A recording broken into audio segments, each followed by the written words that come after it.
So the ultimate goal of every Christian is to be conformed into the image and likeness of God. Whoever you are, wherever you are, and whatever you are, we all have one final goal, that is to be transformed into the image and likeness of God. This process is called as sanctification. This sanctification is possible only through the word of the Lord, the scriptures. Jesus Christ, he prayed for his disciples, Father, sanctify them in your truth, because thy word is truth. The truth, the word of God, it sanctifies us, and also it transforms us into the image and likeness of Christ. So Jesus himself taught that people are set free by the knowledge of the truth of the word. So word of the Lord sets us free, and also after we are set free, it sanctifies us and also transforms us into the image and likeness of God. Okay. So we are going to focus on Bible study, personal Bible study in this session. But before going into the study of the scripture or going in depth into the study of the scripture, I thought there are other ways of studying the scripture or reading the scripture which are very beneficial for us. And I actually kind of follow a combination of one or two of this in my personal, quiet time, and also in my daily reading of the scripture. And so this is very simple, and you can even teach your children about it. When my son was very young, and I really taught him this thing with the fingers. Hearing the word of the Lord, reading the word of the Lord, studying the word of the Lord, memorizing the word of the Lord, and meditating the word of the Lord. And Shamuel actually used to repeat it to anybody who comes home, and then he used to ask a question, are you doing that? And now we have to ask him the same question because he is not following it.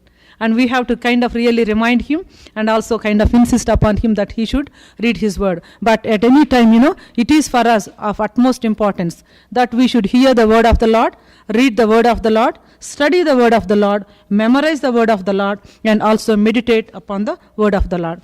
By saying maybe just making one or two quick comments about these things, I'm going to focus more on studying the word of the Lord. The importance of hearing the word of the Lord is emphasized in the scriptures.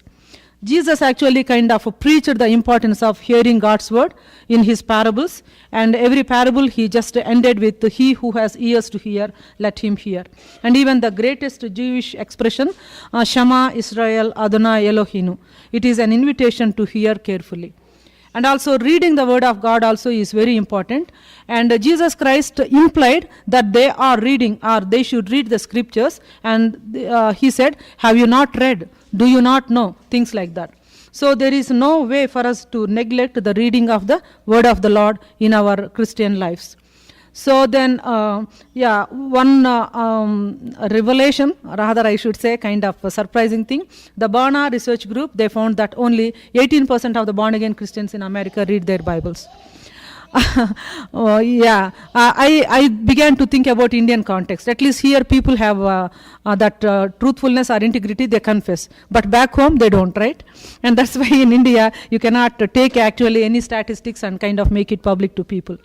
And Jesus often questioned people about their understanding of the scriptures, and also for their ignorance, he had really kind of rebuked them. Christianity today in a Gallup poll found that no factor is more influential in shaping a person's moral and social behavior than regular reading of the Bible. If you regularly read the word of the Lord, hear the word of the Lord, meditate upon the word of the Lord, study the word of the Lord, it has a bearing and it has a very significant influence upon your moral and also social behavior. Then we come to the study of God's word. How should we study the word of the Lord? How should we study the word of the Lord? Two quick comments I just want to make. Morgan Durham, he says, Bible study is one of the most frequently praised and most consistently neglected activities in the Christian community today.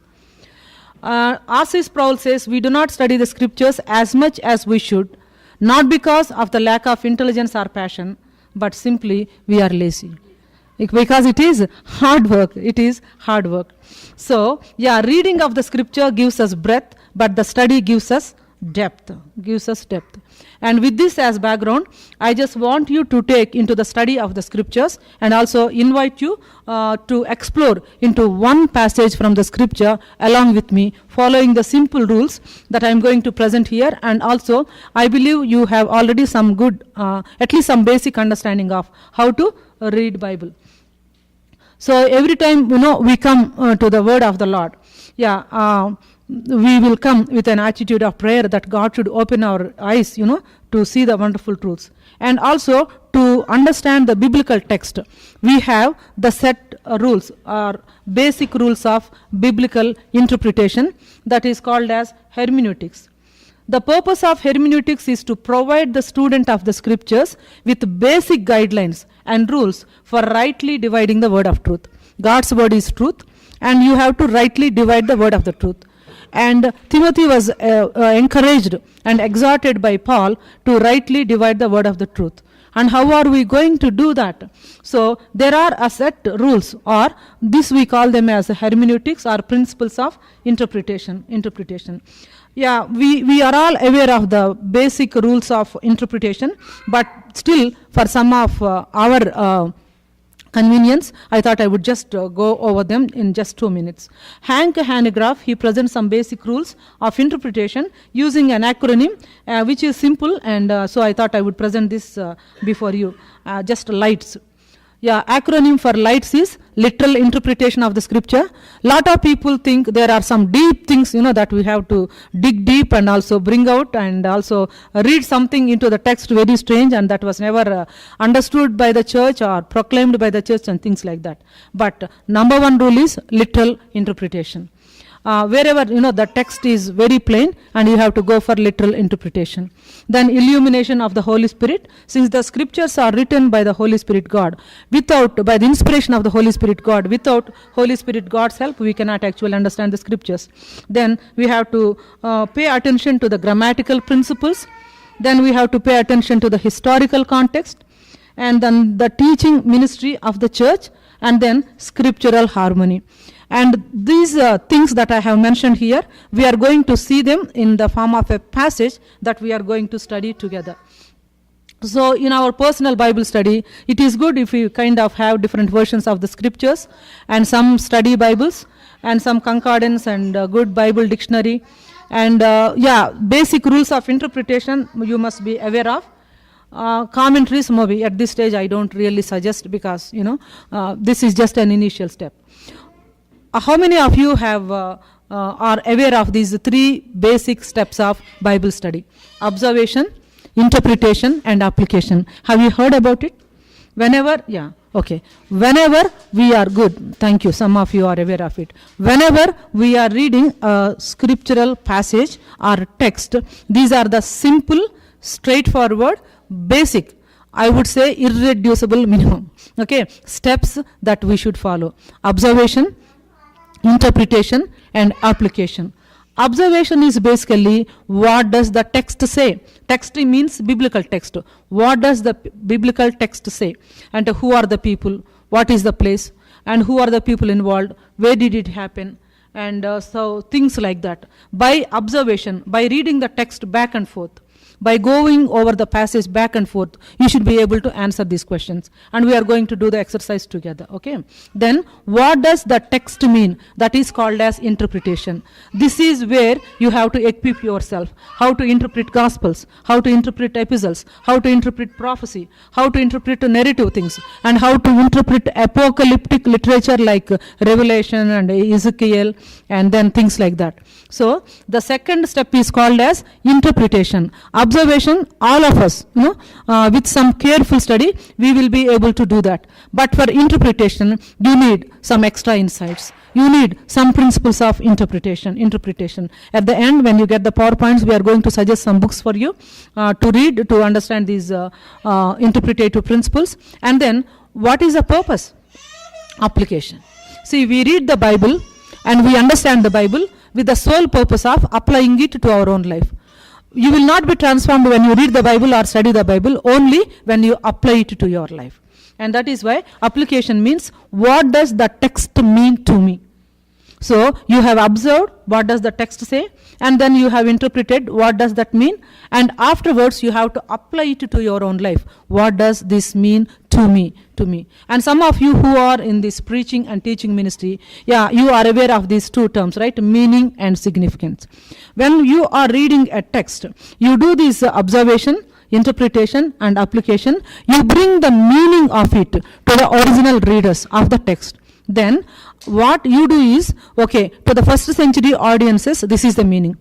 And what is the significance of it to the 21st century audiences? Are you with me? Meaning and significance. The text has one meaning, but the significance, application in many ways.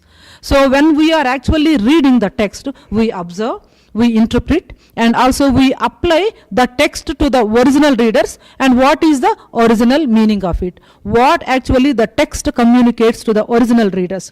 And then by bridging the gap between the meaning and significance, you bring the first century text into the 21st century and actually speak what is the significance of it to the 21st century audiences. So a lot of preachers actually, they kind of, they don't pay attention, and I doubt some of them whether they know the implications of meaning and significance at all or not. So we are actually talking about personal Bible study. We talked about certain methods of Bible study. Then we are actually dwelling on personal Bible study. Personal Bible study has like 3 steps: observation, interpretation and application. Without giving lot of rules and loading your mind like I did in the other session, I just want you to take through the text and also see how we can do the observation and how can bring the interpretation and how can we work out the application from it. Okay, right. So now I am going to lead you through a passage from the scriptures, Matthew 12:46 to 50. You can open your cell phones or tabs or whatever you have, or Bibles, and it will also be on the screen. And the text also is on the screen for us to study. Okay, we are actually going to do the observation, interpretation, and also application of it. We are going to do these 3 steps together. Steps together. Usually if I am doing a Bible study, I will announce the topic and ask the students to take the scripture portion, and I will give them 2 minutes time for silent reading. And if you don't mind, I would request you to read this. I would request you to read this, maybe silent reading for 2 minutes or 3 minutes.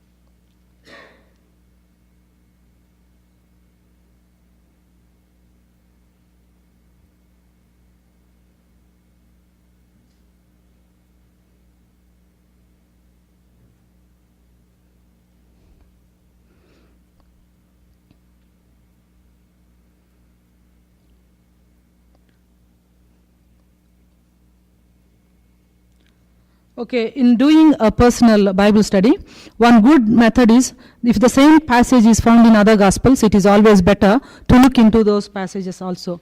And here, this same passage is found in 2 other Gospels. Something related to this is found in John 7 also. We will go into the second part, Mark's Gospel 3:31 to 35. Are you done with the first reading? Can I actually go to the second reading? Okay, Mark. Okay. Mark 3:31 to 35. One more time, silent reading.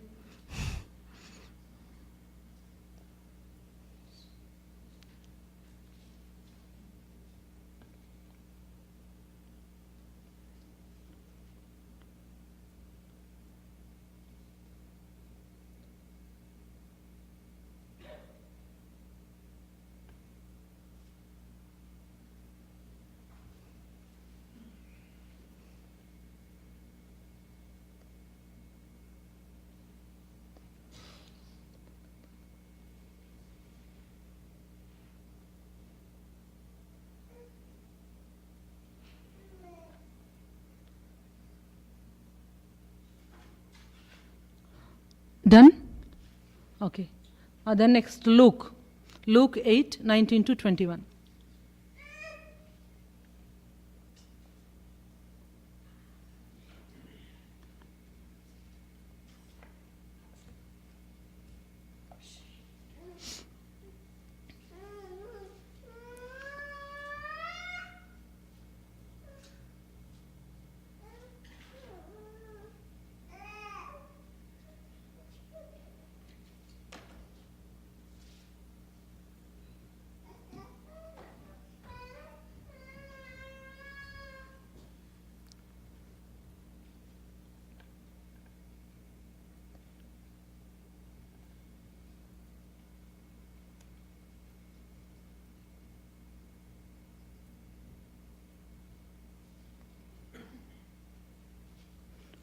Done?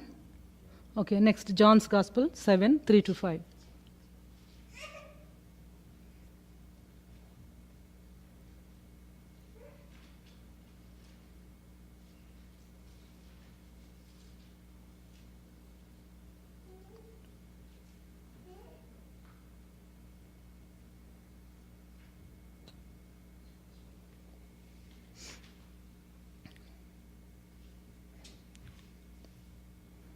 Okay, yeah, let me come to the first part. Okay, now we are actually doing the step of observation. In the first step, observation, we observe. We observe who are the people involved, where is this happening, and yeah, are there any kind of repeated words, are there any connections? So yeah, is there any special kind of words that really need to be understood? And also what is the context of it and things like this. Okay, yeah, we read it 3 or 4 times, right? Okay, let me ask you a simple questions.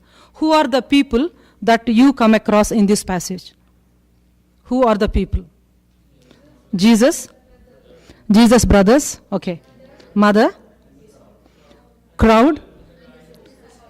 And the guy who reported to Jesus? Well, and his disciples, right? Yeah, Jesus is there, his disciples, and the guy who reported, and lot of crowds who were around him, and also his mother, and also brothers. Okay, these are the people.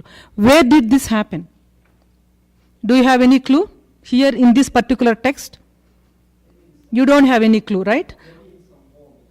Maybe in? Right. You are good. Yeah. Yeah, maybe in a house. Yeah, because they were standing outside, that is what the text says. And if you go kind of little further before, you will understand what is the kind of background and where actually this whole incident is happening, right? Yeah, okay, the place. And what was Jesus doing? He was teaching, as usual, he was teaching to the crowds, okay. Yeah, what are the repeated words in this passage? Yeah, the whole purpose of observation is, to make the student, the biblical students, to read the text back and forth many times. See, as you read the text again and again, it sinks, into your being. And then you will try to kind of dig into it deep and also try to understand it and interpret it properly. Remember, the whole purpose of observation is reading the text as many times as possible. As many times as possible, going back and forth, you will see new connections and you will see kind of new parallels and opposites and things like that. Are there any repeated words in this passage? Mother and brother? Well? Pardon? Very good. Behold. Yeah, behold. That's good. Yeah. Look, in the second one, I highlighted it because there is a crux in that. And for you to understand and also bring out the implications, that word is very important. In Telugu also, I have actually put it very well. Idigo. Whenever behold comes, something important is coming. Behold, the Lamb of God. And behold, the bridegroom. And things like that. Anywhere if the behold comes, something important follows later. Behold is repeated, and then mother and brothers are repeated. And anything repeated? Pardon? Speak. Speak also is repeated. Oh, good. Good, Kiranmayi. Speak. And what else? And what else? Any other thing repeated? Oh, pardon? Yeah, we are actually kind of doing it in different versions because one version has something better than it. Okay, yeah, we have observed the repeated words. Are there any opposites? Opposites mentioned in this?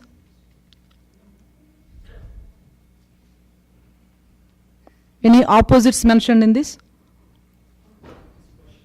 Yeah, he's questioning. Okay, what are the questions? Yeah, are there any questions in this passage? Yeah, how many questions are there? Yeah, who is my brother? And who is my mother? And who are my brethren? Okay, yeah, in the observation we have seen repeated words. Any opposites are there? Or any, the context behind and the people involved and things like that. Yeah, actually grammar is one aspect when you are doing the personal Bible study. Here, I want you to look at one word, while he yet talked to the people. While he yet talked to the people. Yeah, while Jesus was still talking. While Jesus was still talking. I just want you to focus your attention on that because some of the grammar aspect of it we are going to bring into the interpretation. That is where it is going to help us. Okay. Now we have seen the observation thing. Now in interpretation you ask some questions. You ask some questions. What is interpretation basically? What is the meaning of it, right? Observation is what does the text say? And then in observation you focus on what does the text say. In interpretation, what does it mean? What is the meaning of this text? And so in order to delve into the meaning of this text, you have to ask some questions. Why did they come? Okay, in the first place, why did Jesus' mother and brothers come? And when they sent a word to Jesus that they then what were they doing? They were standing outside. Next question, why were they standing outside? Okay, because of the crowds. Okay, one reason. Okay, and then third one, how did Jesus respond to that? And why did Jesus respond in the same manner? And then what does it communicate? And these are the basic kind of questions you ask, and your skill and your understanding of the text and your delving deep into that text depends upon how better you understand these questions and also interpret them and bring out the answers. Okay, the first thing is, why did they come? Why did Jesus' mother and brothers, they come to Jesus? Just, based on the text and based on the phrases that you come across, here and there, you should be able to understand, what actually the author is trying to communicate. Remember, I have given a clue to you in John's Gospel, for neither did his brethren believe in him. So at that particular point, Jesus' brothers did not believe in him. Okay, and now they have come to Jesus. Why did they come?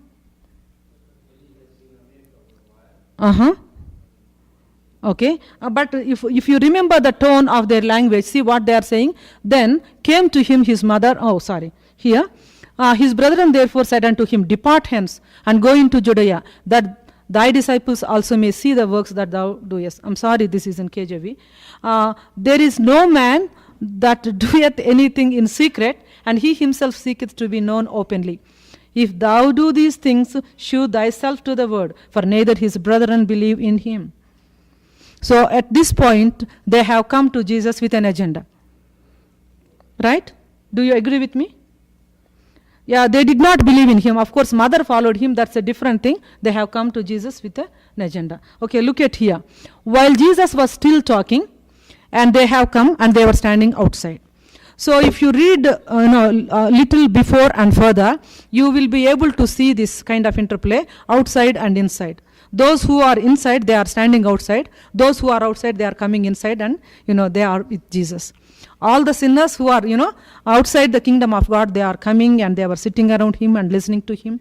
And so if they are his family, they have come. But what were they doing? They were standing outside. They were standing outside. Okay, why did they come? Number one question, you have to answer it. And why were they standing outside? Yeah, okay, one Luke's gospel says, okay, because of the crowds. Okay, that's understandable. But then, while Jesus was still talking, they sent information to Jesus, they are standing outside for you.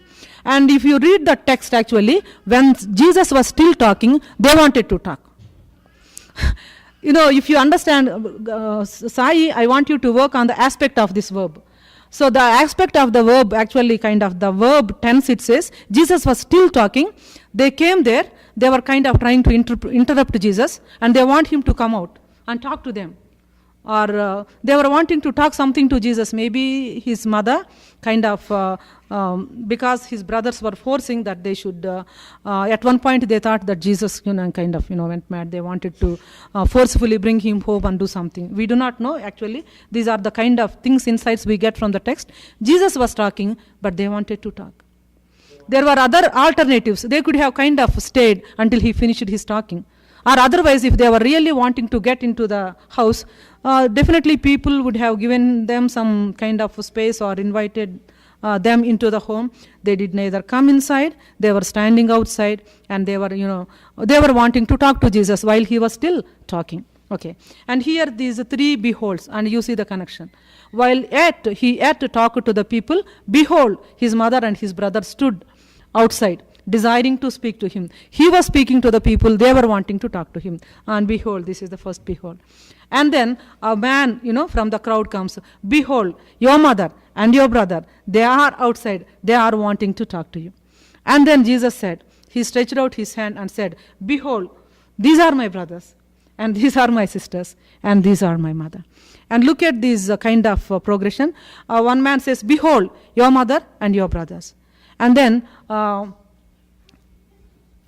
narrator says, the first behold is the narrator says, behold, your mother and your brother, they are staying outside.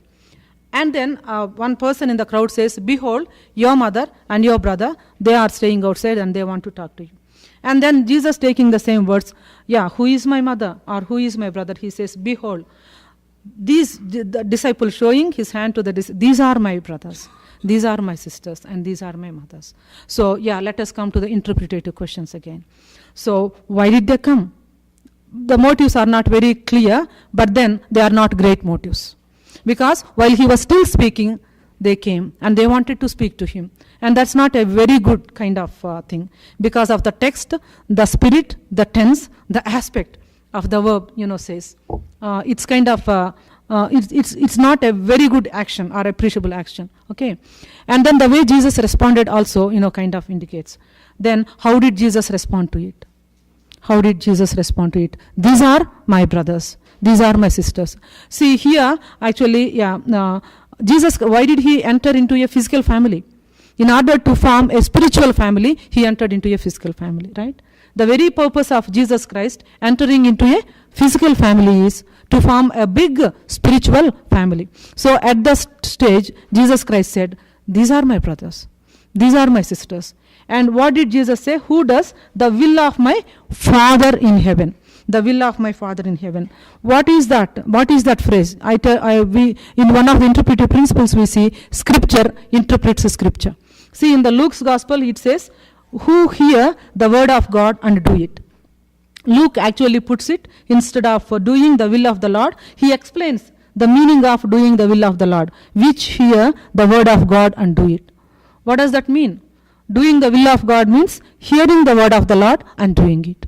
Hearing the word of the Lord and doing it. So in these three verses, a small passage, we have done some observation. Then coming to the interpretation, we asked these interpretative questions and we tried to delve deep into the text. Why did they come? How did they come? And what kind of mood or aspect or kind of atmosphere was there?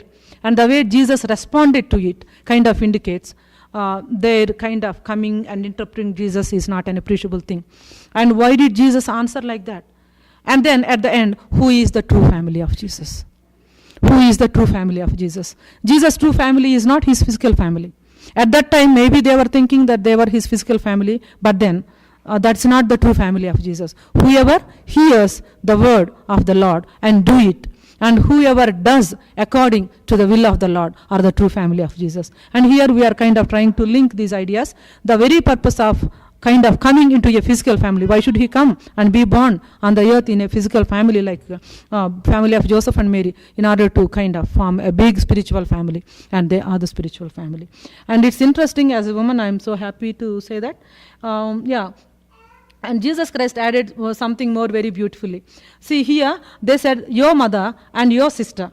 Not sister, sorry. Your mother. Here is, someone told him, your mother and brothers are standing outside wanting to speak to you. Probably his sisters did not come.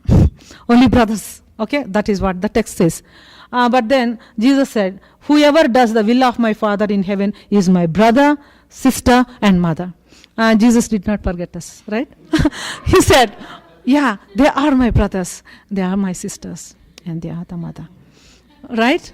Yeah. So the brothers, they are the disciples of Jesus Christ.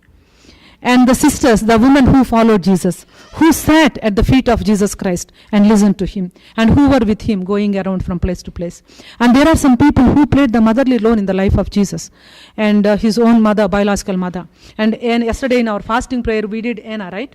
And she is, Mary conceived Jesus for 9 months, but whereas this woman for 87 years, she was praying for the redemption of Israel, for the Messiah to be born. In that sense, I would see Anna as a mother. And Elizabeth, who really kind of waited too long to bring out this John the Gospel, who is going to be a forerunner of Jesus Christ. She played a motherly role in the life of Jesus Christ. So ultimately the point is, whoever does the will of the Lord is Jesus' true family. Am I doing the will of the Lord? Then you can actually go on, what is the will of the Lord? Then, being born again. Then being sanctified. Being transformed into the image and likeness of God. See here only like 3 verses. You have done the observation. You have done the interpretation. That is most important, where you see the text, read the text, see the connections, structure it, see the repeated words, see the argument, and then apply it and delve deep. And with some extra biblical resources, and you will be able to exactly understand the meaning of it. And then you apply it to your own life. Are you a part of Jesus' true family? If you are part of Jesus' true family, are we doing the will of the Lord? And are we hearing the word of the Lord and obeying it? And that is how actually you do it. And I said 5 methods: hearing the word of the Lord, reading the word of the Lord, studying the word of the Lord, memorizing the word of the Lord, and meditating the word of the Lord. 3 steps: observation, interpretation, and application. Yeah, you can forget about anything, but these irreducible minimum, you shouldn't forget. And when you read text next time, keep these things in memory and in your mind. And I will give, you will be given these PowerPoints. Okay. Thank you so much. And I exceeded 5 minutes, and I apologize for that. And so you are ready for the Q&A time. Thank you.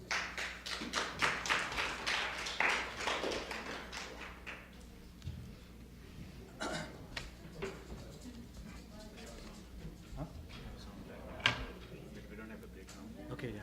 We don't, I just had, I just wanted